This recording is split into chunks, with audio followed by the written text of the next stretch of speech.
నిన్న డిసెంబర్ 9 సోనియా గాంధీ గారి జన్మదినోత్సవం అని చెప్పి కాంగ్రెస్ పార్టీ సంవత్సర కాలం అధికారంలోకి వచ్చి పూర్తయిన సందర్భంగా ఒక మహిళా నాయకురాలి నేతృత్వంలో నడుస్తున్న పార్టీ కాబట్టి ఒక తల్లిగా సోనియా గాంధీ గారికి దేశంలోని తల్లులందరి కష్టం తెలుసు కాబట్టి కాంగ్రెస్ పార్టీ ఇచ్చిన మాట మేరకు రాష్ట్రంలో ఉన్న 28,000 మా ఆశా ఆడబిడ్డలు ఎవరైతే ఉన్నారో, ఎవరైతే కరోనా లాంటి మహమ్మారి వచ్చినప్పుడు తమ ప్రాణాలకు లెక్కబెట్టకుండా, తమ ప్రాణాలను లెక్కబెట్టకుండా దేశ ప్రజలకు, రాష్ట్ర ప్రజలకు సేవలు అందించారో వారందరూ నిన్న శాంతియుతంగా, ప్రజాస్వామికంగా మీరిచ్చిన హామీని మీకు గుర్తు చేయడానికి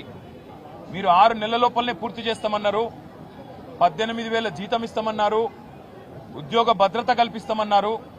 మరి సంవత్సరం అయింది కదా, 6 నెలలని చెప్పి సంవత్సరం తర్వాత కూడా పూర్తి చేయరా అని అడగడానికి నిన్న వాళ్ళ ఉన్నతాధికారి ఉండే కోటిలోని కార్యాలయానికి వస్తే అక్కడ వాళ్ళ మీద జరిగిన జులుం, మరి తెలంగాణ తల్లులుగా వారు మన ఆడబిడ్డలుగా మన కోసం కష్టపడ్డ ఆడబిడ్డల మీద నిన్న ఈ ప్రభుత్వం జరిపిన దమనకాండ రాష్ట్రంలో చూసిన ప్రతి ఒక్కరి గుండె కదిలిపోయింది.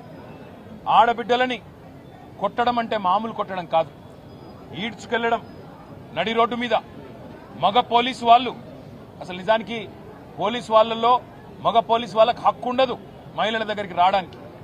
రావడమే కాకుండా ఇష్టం వచ్చినట్టు కొట్టడం, ఇష్టం వచ్చిన విధంగా భౌతికంగా దాడులు చేయడం, ఈడ్చి పారేయడం, వాళ్ళేదో వస్తువులు అన్నట్టుగా తీసి ఈడ్చి వ్యాన్లలో కుక్కడం, ఇంకా దుర్మార్గం. ఒక దుశ్శాసన పర్వం కూడా నిన్న మనందరం కూడా చూసినాం.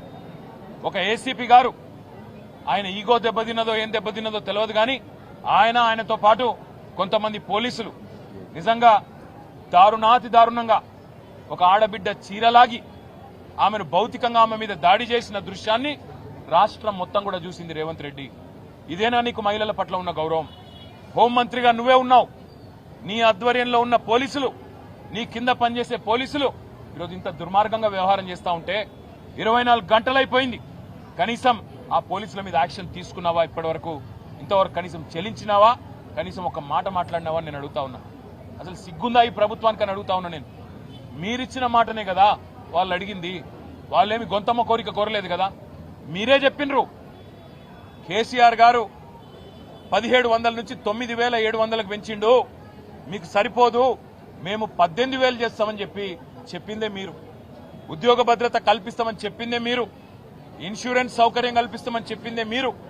మీరిచ్చిన హామీని నిలబెట్టుకోమని చెప్పి మీ దగ్గరికి సంవత్సరం పూర్తయిన సందర్భంగా వాళ్ళు వస్తే నిన్న మీరు చేసిన దుశ్శాసన పర్వం తెలంగాణ ఆడబిడ్డలు మర్చిపోరు.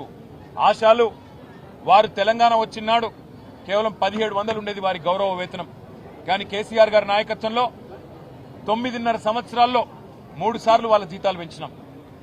1,700 నుంచి 9,700 దాకా తీసుకొని పోయినాం.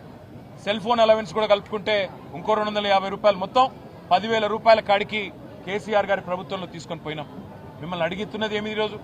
కేవలం ఇచ్చిన మాట నిలబెట్టుకోమని.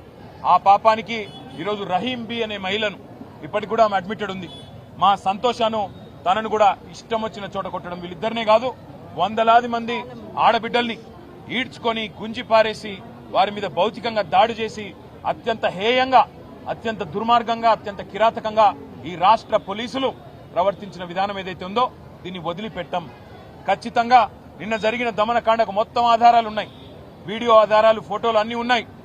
ఇక్కడ ఉన్న మహిళా కమిషన్ పోతాం, ఇక్కడ ఉండే హ్యూమన్ రైట్స్ కమిషన్ కి పోతాం, అవసరమైతే జాతీయ మానవ హక్కుల కమిషన్ కి పోతాం, జాతీయ మహిళా కమిషన్ కాడికి కూడా పోతాం. ఇచ్చిన మాట నిలబెట్టుకోమని ప్రజాస్వామ్యంలో అడిగే హక్కు తప్పకుండా వాళ్ళకున్నది. వాళ్ళు అడిగిందేమి గొంతమ్మ కోరిక కానే కాదు. ఇప్పటికైనా ముఖ్యమంత్రి స్పందించాలే. 16వ తారీఖు అసెంబ్లీ ప్రారంభం కాబోతా ఉంది తిరిగి. ఈ లోపల స్పందించి వారికి న్యాయం చేయి, లేకపోతే అసెంబ్లీలో కూడా నిన్ను వదిలిపెట్టాం. అసెంబ్లీలో కూడా తప్పకుండా ఆడబిడ్డలకు ఇప్పుడే నేను మాటిచ్చిన, కేసీఆర్ గారు ఏ రకంగానైతే మాకు మొన్న దిశానిర్దేశం చేశారో ఆశా ఆడబిడ్డల కోసమే కాదు ఇతర చిరుద్యోగులకు కూడా అండగా నిలబడండి అని చెప్పారు. అదే ఆలోచనకు అనుగుణంగా 16వ తారీఖు నుంచి ప్రారంభమయ్యే అసెంబ్లీలో కూడా ప్రభుత్వాన్ని నిలదీస్తాం. మరొక వైపు మానవ హక్కుల సంఘం అదేవిధంగా మహిళా కమిషన్ కూడా తప్పకుండా కలుస్తాం.